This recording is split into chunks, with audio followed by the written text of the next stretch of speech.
Hope you didn't forget to tell us. Okay.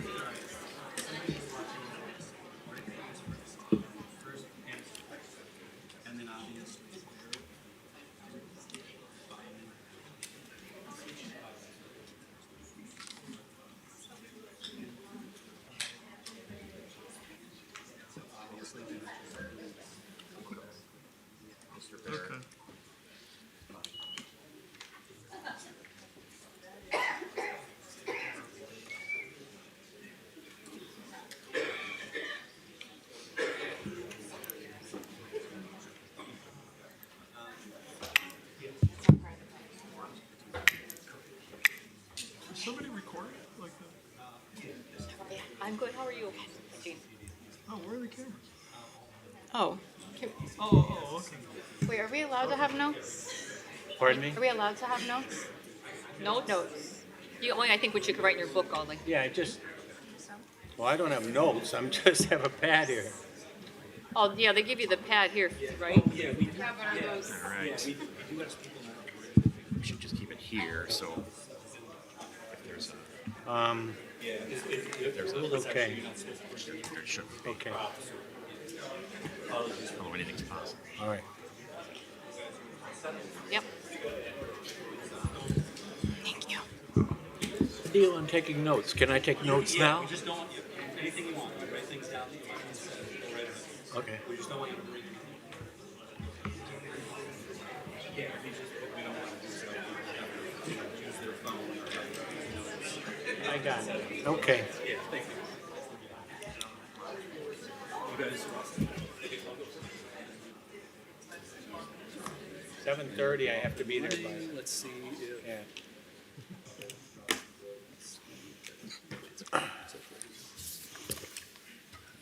Good evening, everyone. My name is Brian Snee. I'm the director of the Center for Ethics and Excellence in Public Service. It's my pleasure to welcome you to the University of Scranton and to the 2025 Scranton Mayoral Debate. I'm happy to announce that all 4 of the candidates who made it onto the ballot accepted our invitation to participate in this debate. I'm also grateful that our panel of journalists agreed to select and ask all of our questions this evening. This event is being both recorded and live streamed on multiple media outlets. The recording will be available on various platforms associated with both ECTV and the university. Before we begin, I have a few requests. The first, please turn off or silence your phones. Thank you. Second, we ask that you please refrain from expressions of support or opposition, approval or disapproval. We have limited time and would like to devote all of it to letting the voters hear from the candidates and not the other way around. This includes, if you would please, holding your applause until the very end after all of the candidates have given their closing statements. I'm sure no one came here this evening to cause a disturbance, but if anyone in the audience did, we would, of course, have to ask you to leave. Finally, please be aware that it is our policy that no person, candidate, or political group is authorized to use or edit any media from this event for campaign purposes. Any such media requires written approval from the university. That said, I'm happy to share that I have 2 University of Scranton students with me this evening who are going to be helping with the event.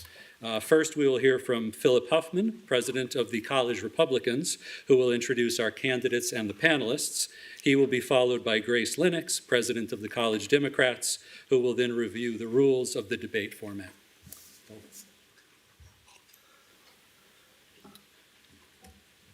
Beginning on the left side of the room, we are joined this evening by Independent candidate Jean Barrett, Republican nominee Trish Bynum, Democratic nominee Paige Cognetti, and Independent candidate Rick Little. Our panel of journalists, who have selected and will be asking all the questions, includes Donnie Collins from the Times Tribune, Elizabeth Hakis from Fox 56, and Boris Krauchenyuk from WVIA.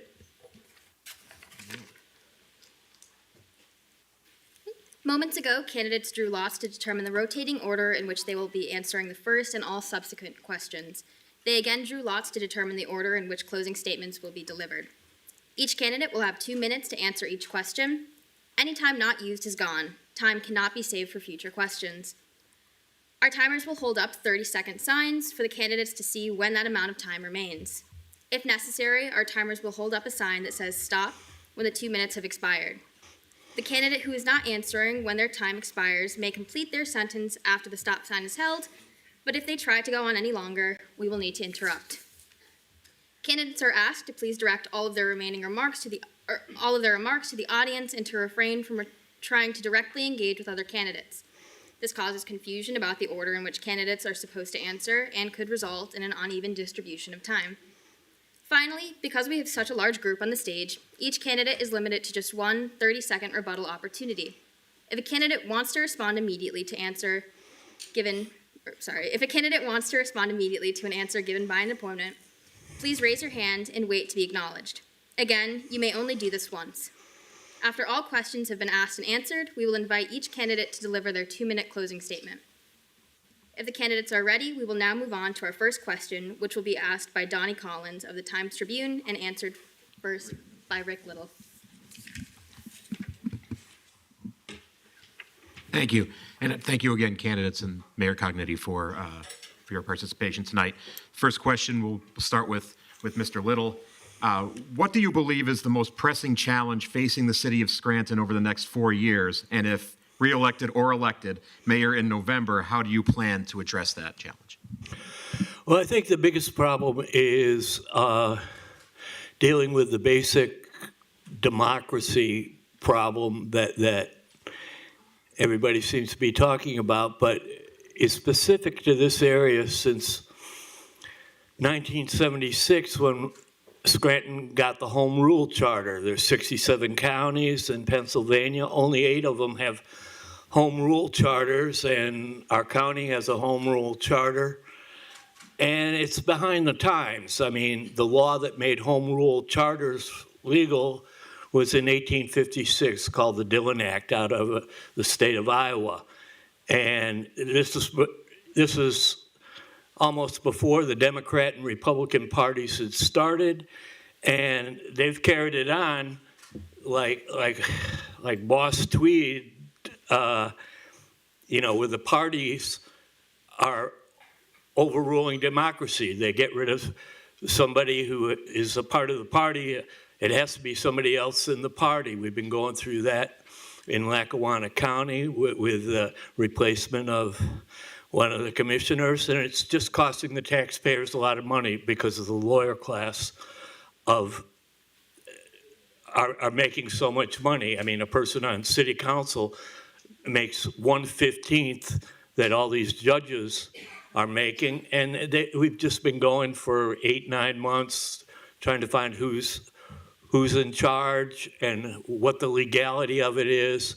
And as mayor, I'd like to bring back the idea of local, like Tip O'Neill local, think local. Local is most important, and that includes the media and the way things, the way the government, the local government takes care of the people here.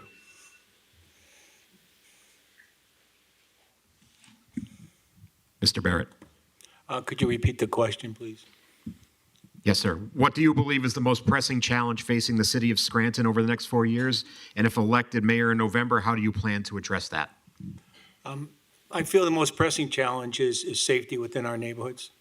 The crime rate has increased significantly over the last, especially since 2020. I think we have to get a handle on that. We have to work with local, state, federal resources to do a better job than we're doing now. To have our families feel safe in the neighborhood, have the people in downtown Scranton feeling safe within their businesses and so on. So I think, to me, that's the one of the major priorities is safety within the city of Scranton. Thank you. Ms. Biden? I also agree. I think that the crime and the safety in the city of Scranton is the most important in our area. I know crime has increased over the past few years. It concerns me. It concerns my neighbors. I definitely think we have to back the Blue as much as possible. They're doing a fantastic job, but they can always use a little bit more support from the city of Scranton and the city administration. Also, I would think it would be a nice idea to possibly bring back undercover police. I believe that was something of the past and they let it go, I think that would be a fantastic idea. This might help reduce the gangs in our area and the drug problems we're having. I feel confident that if we can bring that back the blue, make sure that they have what they need to keep going forward for us, that'll be a great opportunity for us to feel safer going forward the next 4 years. Thank you. Thank you, Mayor Cognetti. Sure. Policing is, of course, one of the most important issues that any mayor faces. We have invested millions and millions of dollars into our police technology and training to make sure that our officers have what they need to keep us safe, have what they need to solve crimes and solve crimes quickly. I always say don't commit a crime at all, but if you do it, definitely don't do it in Scranton because we will find you. We have been able to increase the number of cameras, the number of license plate readers, and of course, even the number of police officers that we have on our force. We added 5 to the force. Excuse me, this is a. Sending our money to Israel and our Please, weapons. could we allow the candidates to speak, please? We don't want to have to ask you to, please. Thank you. We have invested in our police, our recruiting and training. We've made changes to our recruiting so that we can get more people. If you want to be in law enforcement, you're going to want to be an officer in the Scranton Police Department. I'm Against the war machine by freeing Palestine. Okay. Over 100,000 people killed in 2 years of genocide. You said you'd page against the machine, but you know what? Over 100,000 people killed. Just a minute, ladies and gentlemen. $1 given to Israel because our infrastructure sucks, our healthcare sucks, we're overdosing, we're killing ourselves, we can't make ends meet, and it's all to feed the machine you said you'd rage against. General Dynamics makes missiles that are sent to Israel to kill tens of thousands of children. Will you be a public leader with a backbone and call this a genocide and say, I reject AIPAC money, I reject military-industrial complex money, I will be a person of basic moral decency and be a leader of the moral decency of Scranton. Reject this genocide. Free Palestine! Free Palestine! Don't be scared! Don't be afraid! You're not alone! Don't be scared! Have a conscience! Be courageous! You will need our votes. And we will tell you now, our tax money is going to be spent. Okay. Ladies and gentlemen, as soon as we're able to restore order, we will, of course, get back to the debate. And we thank the rest of you for allowing our candidates to speak. Yeah. I'm not sure that Ms. Cognetti had enough time to finish your answer. Indeed, I was saying I'm not sure where the people up here with me are getting their crime stats. We do not have an increase in crime. We have an extraordinary record of combating crime here in Scranton and an incredible police department that we support fully and continue to add to. The tools, the technology, and the training that we have are above all from about 100 miles from here and even more. The technology we have with our Axon body cams you won't find until you get to Baltimore, Maryland. So it's been incredible there. In addition to policing, of course, affordability is incredibly important to everyone. Over 5 years, we've seen almost 1,000 housing units added here in Scranton. That helps decrease the costs of rent. We've fought the utility companies, fought those rate hikes. We want to make sure that the utility companies aren't taking advantage of us. We have been fighting on healthcare too. We have a healthcare crisis already across this country. We have a healthcare crisis here in Scranton as regional hospital may close. So we continue to fight to keep that open. We absolutely want to have that open. We also partner with Geisinger and the investments that they have made and will continue to make. We will stand strong with them to make sure that they can invest where they can here in Scranton and make sure we keep great healthcare here in Scranton.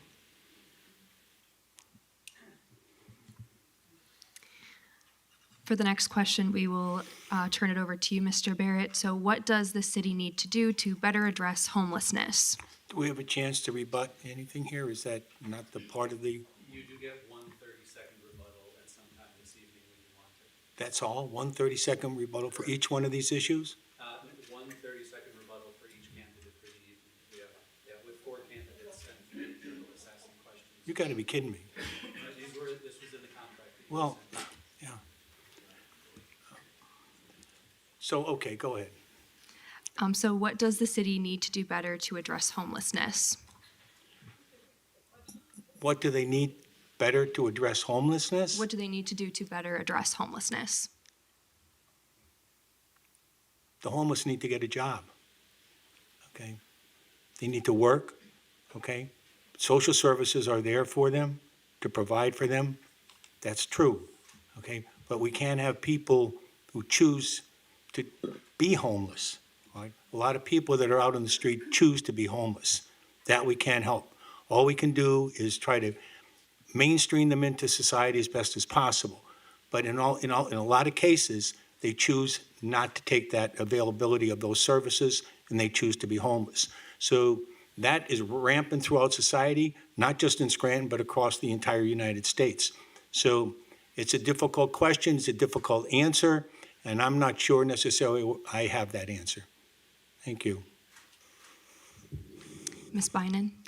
I know we do have a lot of homeless shelters in the area, and I think that's fantastic to help out the homeless people right now. Also, what we could do is possibly see if we can help out with food, clothing, and shelter, and make sure that the homeless know that we have their backs and that we're there for them if they need us. There are areas that they can reach out to for help. I think for the most part, there are a lot of homeless people living under the bridges, and we go by there, and I know there's people that are cleaning up after them and helping them. They shouldn't be under bridges. I think they should be helped as much as possible. I would say the homeless shelters would be the best place for them to get help from, possibly the hospitals. Some of them may have mental conditions, so we need to make sure we reach out for their better mental health, go to the hospitals for there, and make sure that there's people that know that we're out there to help them as much as possible and serve them in the best ability we can. Working on homelessness is something that takes a whole community. So we have an unsheltered task force that meets quarterly. We've been meeting for years. Tackling the issue requires all the work of our nonprofits, from the nonprofits that feed folks that are in need and also those that shelter. We also have our partners in the mental health community. Scranton Counseling is a big partner of ours, as well as St. Francis. Just today, a gentleman approached me on the courthouse square, and I was able to connect him with St. Luke's that is building a business of bakery that people coming out of the incarceration system can get a job. So we have an all-hands-on-deck approach. The Scranton Police Department goes on the trail every single day, multiple times a day. They know most of the people that don't have homes by name. We make sure that those folks are safe. If they're committing a crime, if they're doing something they shouldn't be doing, they get arrested. But we also make sure that we are keeping them safe and getting them to where they need to go if they can get to a shelter. During the wintertime, we have Code Blue at Weston Field. We have DPW that works in conjunction with SPT and our law department. If there is an encampment, we post 48 hours, make sure that PD is there to give that notice, and then DPW can come in and do cleanup. So it's an all hands on deck approach, not just in our city government, also with the Heritage Valley Authority, also with all of our nonprofit partners. And we see that coordination really means a lot, especially in the face of federal government cutting so many programs and so many programs frozen. We are also worried about health and human services, social services. We're worried about the money that comes in for food. We're worried about the money that comes in to get people rent assistance. We're really looking at a potential cliff here. So we're all hands on deck. We just met actually yesterday morning with that unsheltered task force to talk about those issues. Mr. Little? Solving of the homeless problem. I am homeless. I lived for 14 and a half years at Scranton Housing Authority, and they kicked me out for no good reason. I had a feeling they were going to kick me out, so I was looking for some place to live all over Lackawanna County because I wanted to live in downtown Scranton, and there wasn't anything. So I learned the law. I came from New York State, from their family courts there. I think most of the problems with crime is fatherless families. That's the basic of it, and you got this benefit system. And I tried to go to court. I tried to get discovery because I'm living in Adams Avenue high-rise. They're just bursting into my room all the time. They flooded it twice. And I realized, looking back on it, yeah, they were just waiting for the statute of limitations to go away. And people talk about, health and safety benefits, all these programs. I think the local government is just, it's not working right here. Like right after the last election, they cut off food stamps at the Scranton building, you know, and I'm homeless, and their solution for that was to go get an incident report from the Scranton Police Department. The police department does not have a detective for interstate, because they told me that 3 minutes after the food stamps was on, it was stolen in a sanctuary city in California. They send you on a runaround. They send you on a thing filling out applications. But people have to have a basic place to live.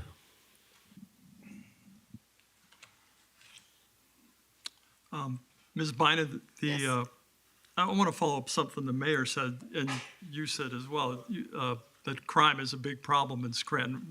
What makes you think that? Have you reviewed Yes, the federal statistics that say that crime is up? Or If you research the 2024 New York Post and other posts online, you will see that homicide and violent crime has increased in the city of Scranton over the past few years. the New York Post is your source?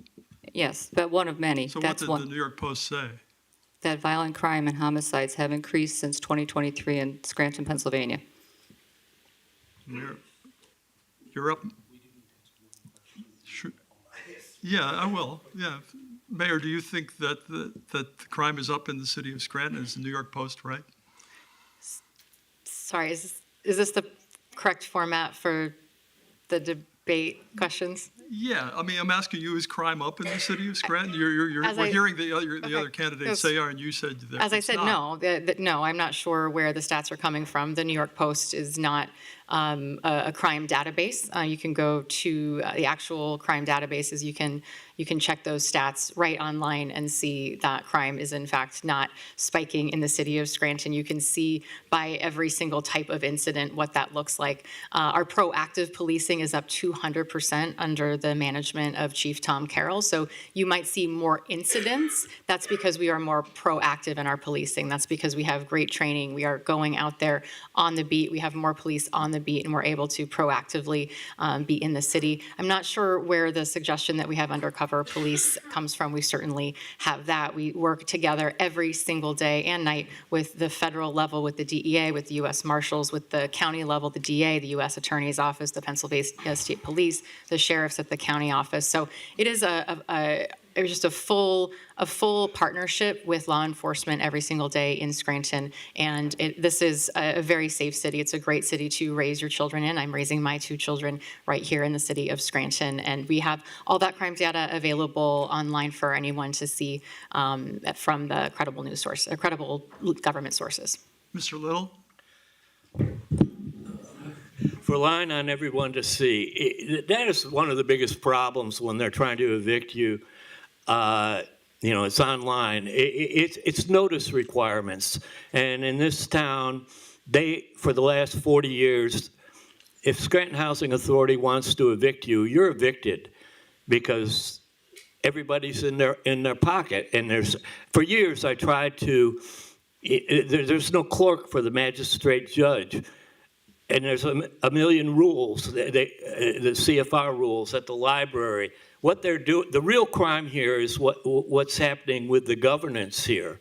And the police are always in the middle of it. If there's crime, blame the police. But I think, like in the last question, they use the police. You have to get an incident report from the police, and then you go to the Scranton benefit building, or whatever they call it, the state building, and I'm homeless, and they have me listed as living with my spouse. Now, I've never been married, and then I keep talking to them. Oh, it's just a computer error. And this is the same thing all the lawyers do. They skip over everything, so there's really no due process. There's no constitutional government in Scranton.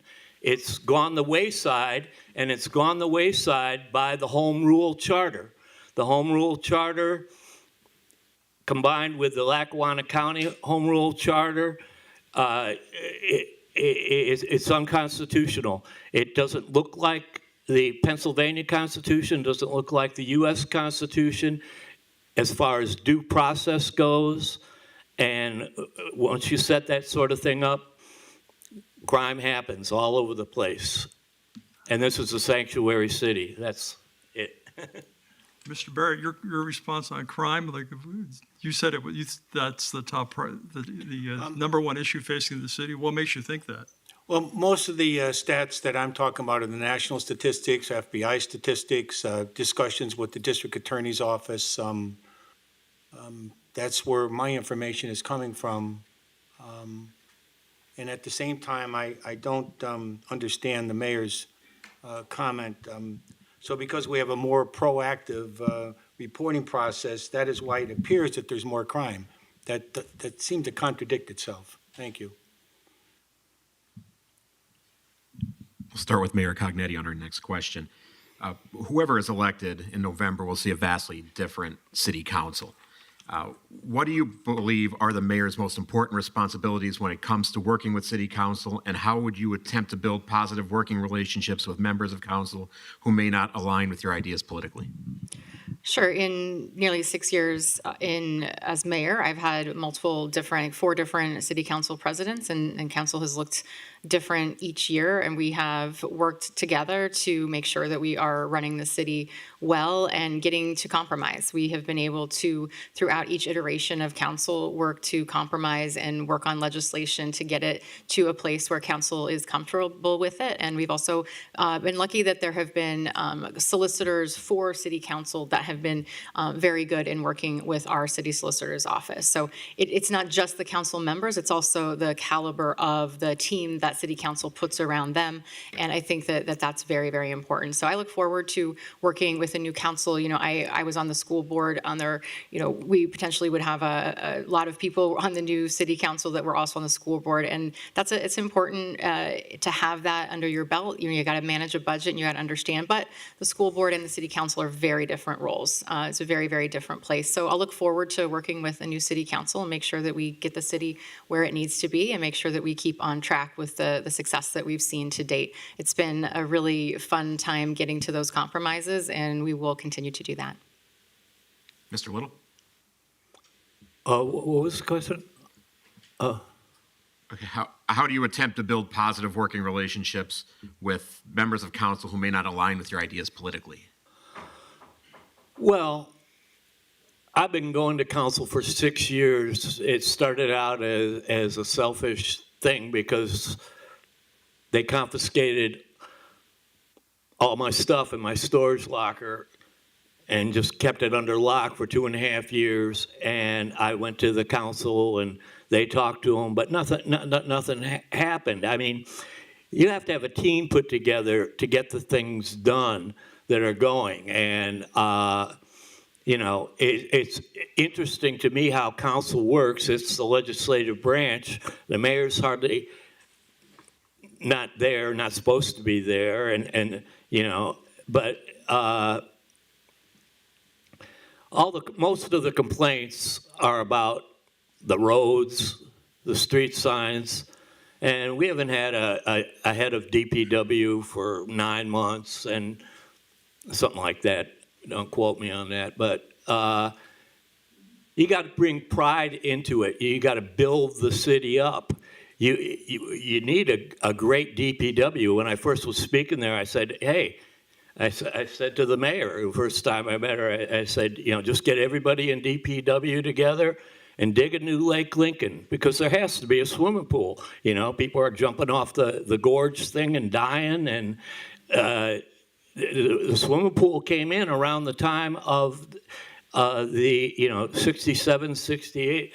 And then we get the home rule charter, and everything goes on and on and on with studies, with lawyers, that keeps anything going forward. So getting a good team together, and most important is having good leadership. And I'm going to be the best mayor of Scranton in the last 159 years. I'm going to push it that way to make it a great hometown for the students, for everybody. Thank you. Mr. Barrett? It's a relatively easy one for me. Having been a former city councilman for 2 terms and one term as president of city council. We worked, did we differ with Mayor Connors at the time, God rest his soul? Yes, we did. However, there was constant communication. As chairman of the Sewer Authority for, Scranton Sewer Authority for 7 years, it was not unusual for us to be before council in their caucus to talk about particular matters regarding the sewer authority. And just being on boards and commissions and being before council on various matters, it's all about communication. There never should be a breakdown in communication where it affects the daily impact of the lives of the citizens of Scranton. So it's not that difficult. It's kind of the art of compromise. It's sitting across the table, ironing out your differences, and going forward. Thank you. Thank you. Ms. Bynum?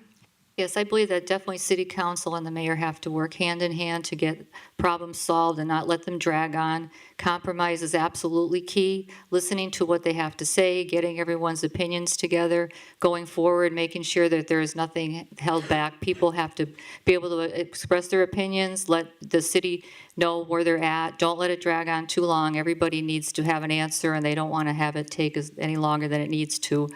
The city residents come first. I would definitely say compromise, work with the mayor, all the city council, and when the new council does come in, work with them. It's the way it's supposed to be. Thank you. Mr. Little, we'll start with you for the next question.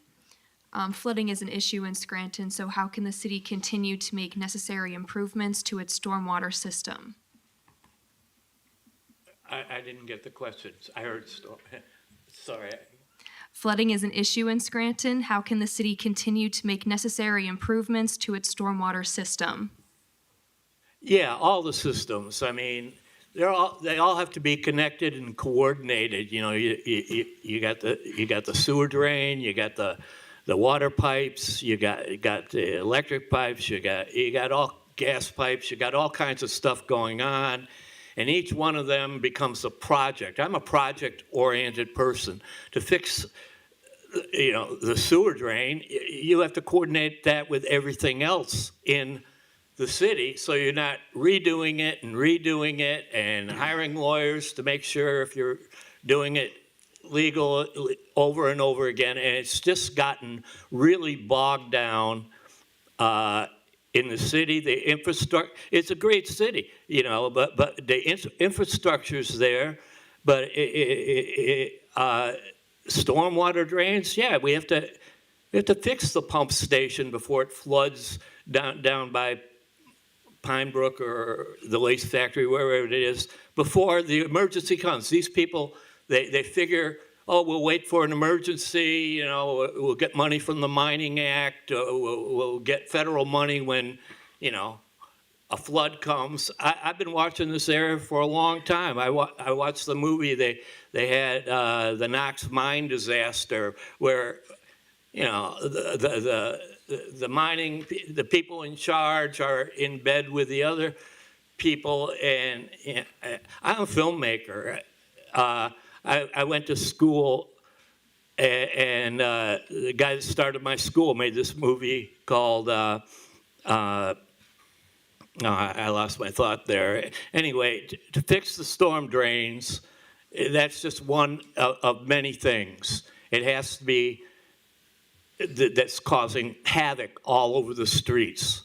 It has to be addressed, and that's another DPW thing that has to be taken into account. Thank you, Mr. Barrett.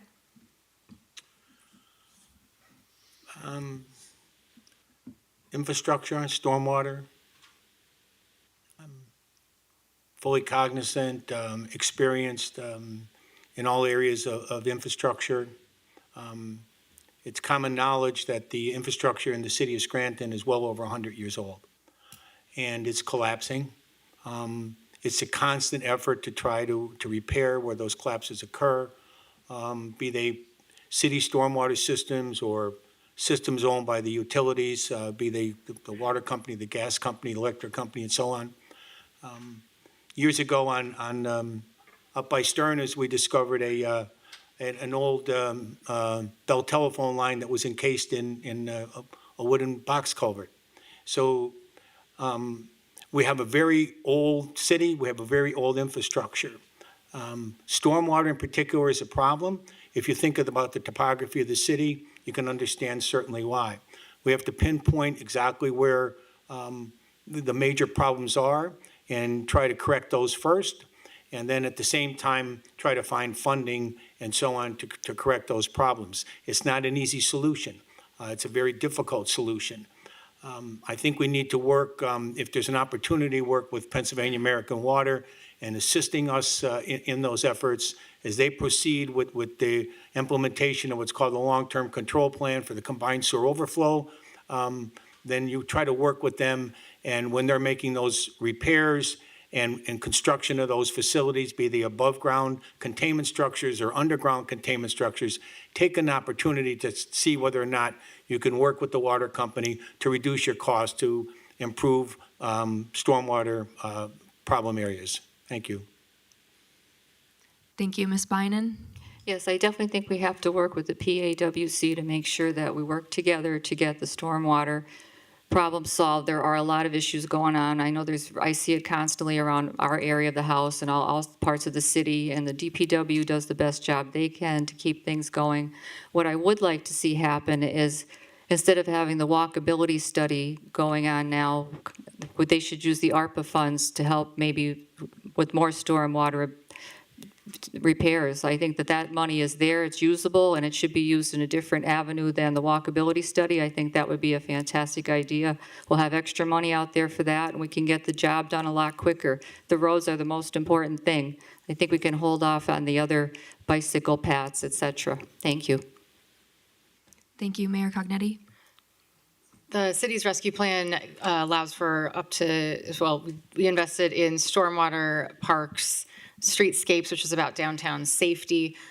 We have used rescue plan money to do almost $25 million of stormwater projects throughout the entire city. That's more than 1/3 of the rescue plan going towards stormwater. We have active projects and projects that are being contracted out right now in Manuka, East Mountain. If you're trying to get on East Mountain right now, you might need to take another route because there's so many stormwater projects going on up there. We've got Kaiser Valley that's coming online. We've been working really closely with the state to make sure that we can get the permitting we need to solve that issue there. North Scranton is an active project.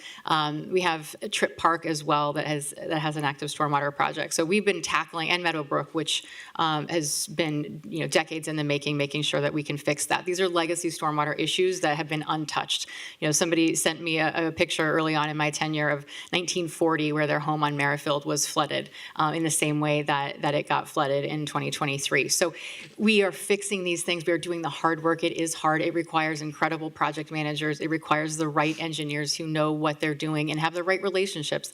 We work with the state. We work with all of the partners that we can, both on the public side and the private side and the governmental side, to make sure that we can get these things done. When it comes to infrastructure, we take it very, very seriously. We have a new pave cut ordinance. If you've seen Pittston Avenue, the water company, who we work with on a daily basis, had a contractor that was not doing a good job, and we worked with them to get a new contractor, and you see the result on Pittston Ave of that. Same thing on Lackawanna Avenue. There was a utility that was there that was not doing a good job, and we pushed, and we are going to have a much, much better result. So it's really important that we continue to do what we need to do with infrastructure. And we have steam pipes underneath the city that Mr. Barrett hasn't mentioned that he actually owns. There are some issues with that. There's some holes in the ground that he needs to fix, and he has not responded to our request. Kind of dovetails nicely into the next question. Mr. Barrett, you and Ms. Bynan have made the condition of the city streets an issue in this campaign. What kind of condition do you think they're in, and what are you going to do to make sure they're smoother, and how are you going to pay for it? Let me say this, since I shut the steam system down in 2006, every time Public Works, Police Department, or another utility contacted Community Center Energy regarding a failure, it's been repaired. So I'm not necessarily sure what the mayor is referring to. At the same time, the city streets are in tremendous shape. And mostly it's been caused by utility construction. That, in particular, the water company and the gas company, but more so the water company, have been conducting over the last number of years. I think they haven't been policed properly. Their major construction projects, the temporary restoration until the final pave has not been policed properly. And I think there's a great opportunity to work with those utilities for a total reconstruction or total paving once they're finished. If there's some side streets that are in that general area, and there's economies of scale with their paving contractor when they're doing the finish, then it's a unique opportunity that the city could take to save some funds. The contractor's there anyway, and there's a great opportunity to save some money as far as the paving of the streets.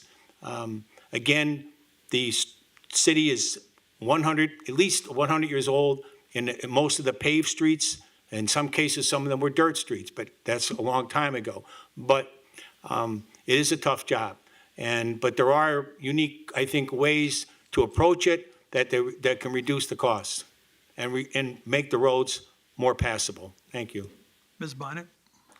Yeah, I know that the DPW does do a lot of work with the roads, and I thank them for that. They do a good job, the best job they can. I know they don't have the correct foreman on site a lot of times to get the job done. They don't know how much material to put on their trucks.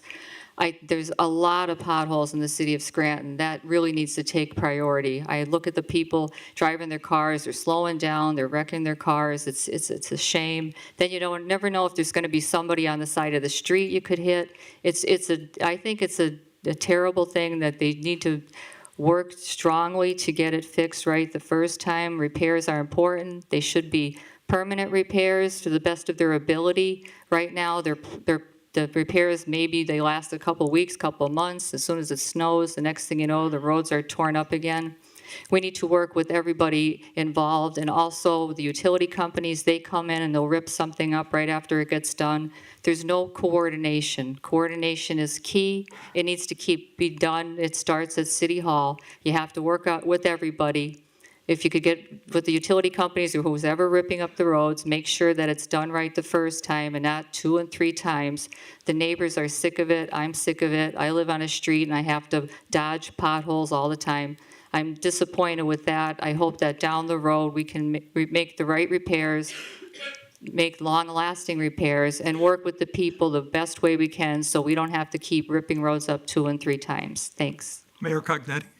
Yeah, we've invested $9 million in paving, that we use liquid fuels money to do that. Paving a road is very expensive. We'd love to pave everybody's road every few years. That's not possible. But we do the very best we can, and we do it based on the issues that come before us, people that call DPW, people that call 311. 311 was not something that existed before our administration. We also have an online pothole reporter. So you all sit in the audience, you got a pothole, you put it right in there. DPW will get that, and they will fill it when they are able to.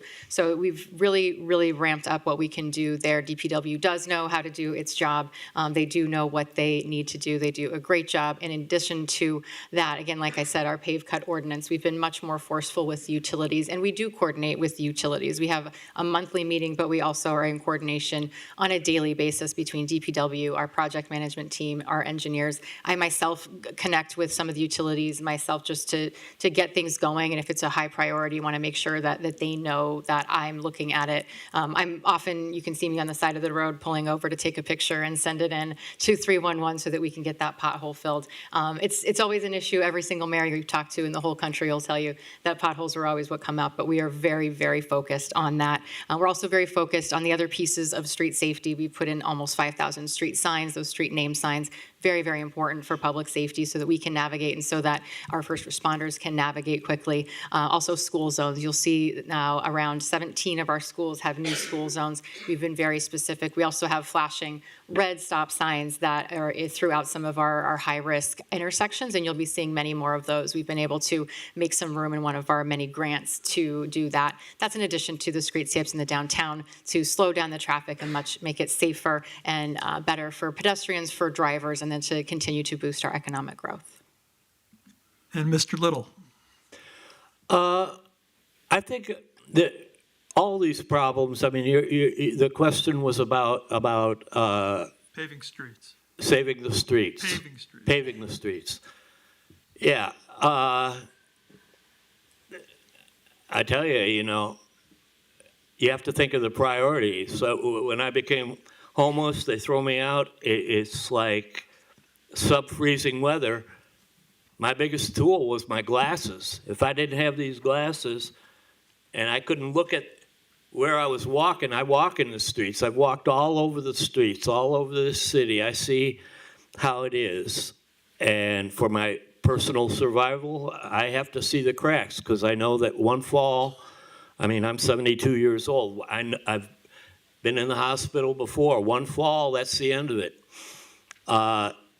There needs to be a sort of a new kind of civic pride in everything that's going on, and there has to be a coming together of the people of the city, because people are blaming, you know, this faction, this party, that party, this law, that law. It has to come together for Scranton. And that's why I'm here, because too often, I mean, most of the time, it's people in Scranton writing a grant or waiting for a federal money or state money to take care of it. And lots of times it's emergency money. No, we have to take care of it here, get the right people together that are proud to work with each other and fix it.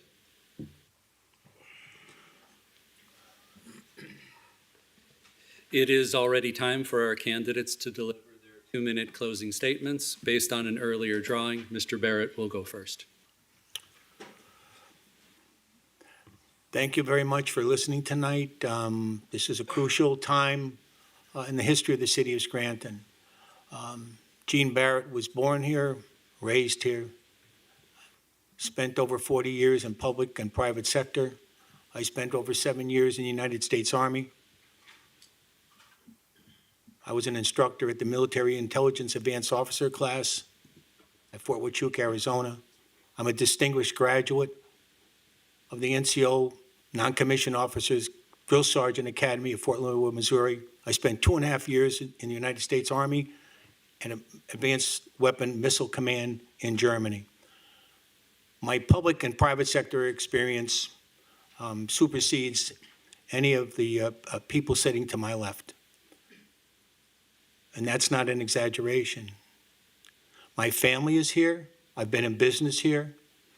My children are here. My wife is here. We own homes here. My grandchildren are here. I'm here to be your mayor. I'm not trying to propel myself to a higher position in government. I want to be your mayor. I'm fully qualified, fully experienced.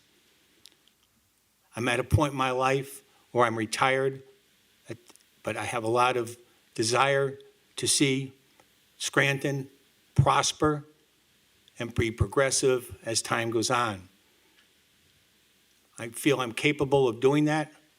I feel I'm capable of representing the voters of Scranton and all the residents to make Scranton a proud place that everyone will want to live, work, and enjoy their daily lives in the city of Scranton. That's why I'm here this evening. I ask for your support. I want to be your mayor. I don't want to be anything else. I'm not looking for another job. I'm looking for one job. That's mayor of the city of Scranton. Thank you. Ms. Bynum? Next. Thank you. Hi, I'm Trish Bynum. Thank you, everyone, for listening tonight and being here. I appreciate it. And I'm Trish Bynum, and I've lived in northeastern Pennsylvania my whole life. And I moved to Scranton 34 years ago. I proudly calling Scranton my home, Scranton's west side. I'm an accounting executive for well over 34 years, where I've done bonding jobs, I've done contracted jobs. I'm definitely qualified to balance the city, Scranton's budget. I know what I'm doing with the bonds. I know what I'm doing with contracts. I'm very proud of what my background and experience is. I'm also a licensed realtor, so I definitely know the pain and struggles that the city of Scranton residents are seeing with the blight in their area, the housing, and I know that we could all do better. We just have to have the right leadership.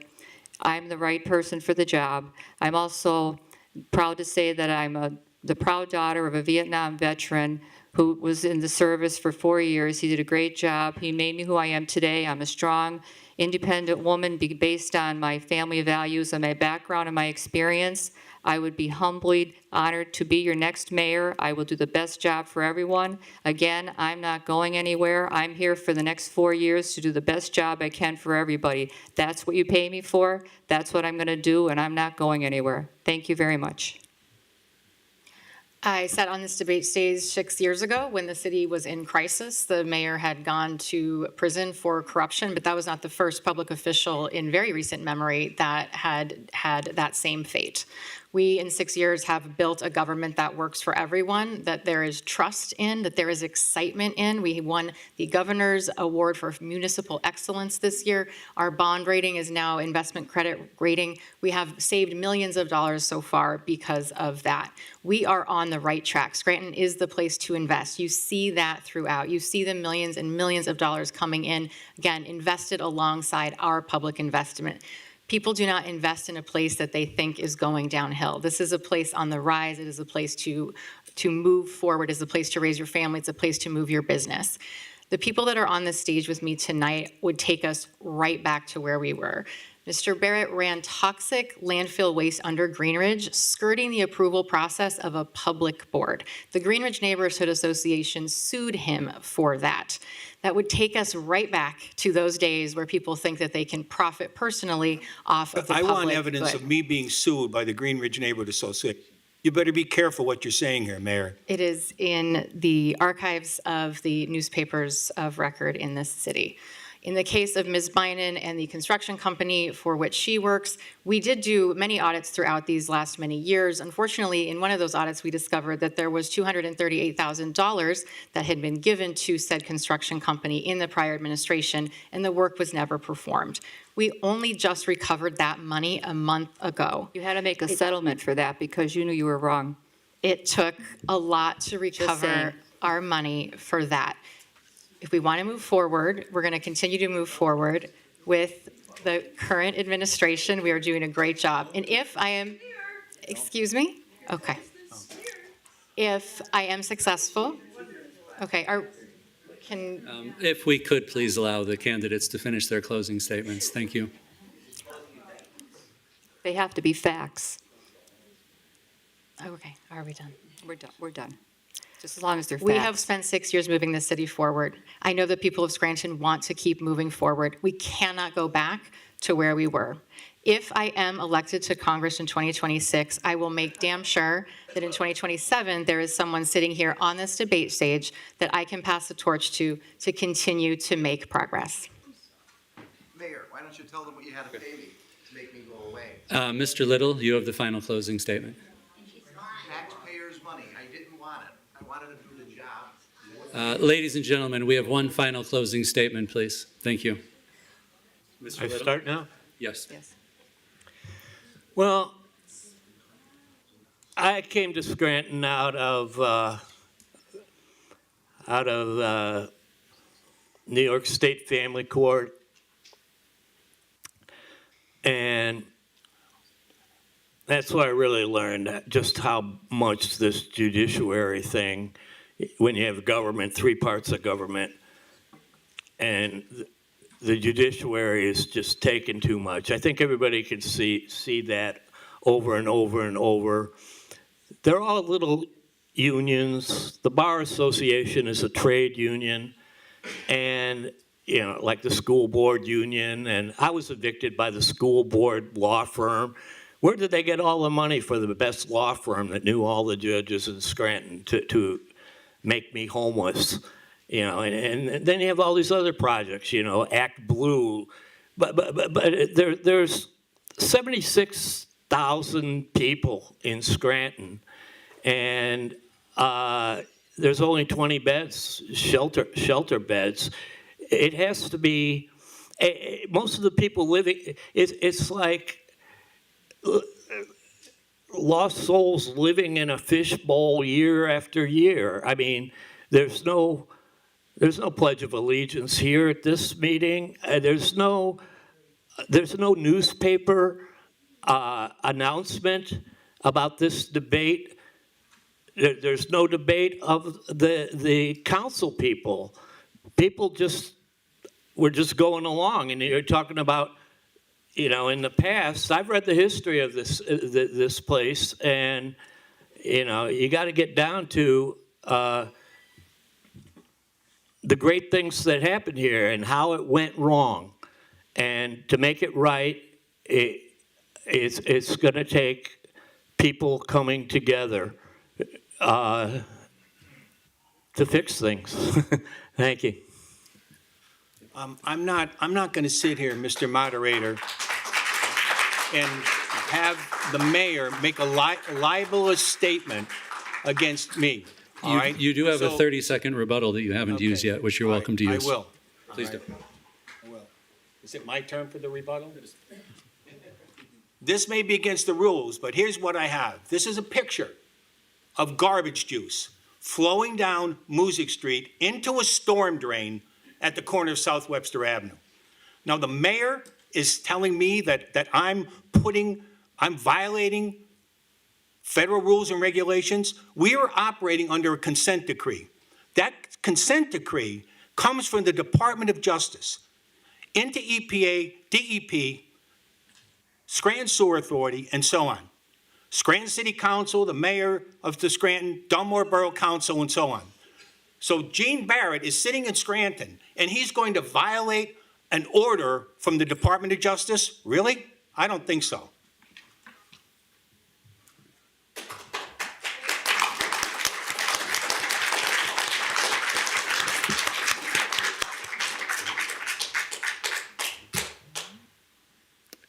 I'd like to, on behalf of the University of Scranton and the Center for Ethics and Excellence in Public Service, I'd like to thank all of our candidates for participating this evening, as well as our panel of journalists. It certainly has been an interesting debate. I'd also like to thank our media partners, especially ECTV, and our media relations team for making this event possible. I would also like to thank our university police representatives who are here this evening to help us out. Finally, I'd like to thank the remaining members of the audience for creating the positive environment that we needed for this important and civil exchange of ideas. Please remember to vote on November 4th. Have a wonderful evening.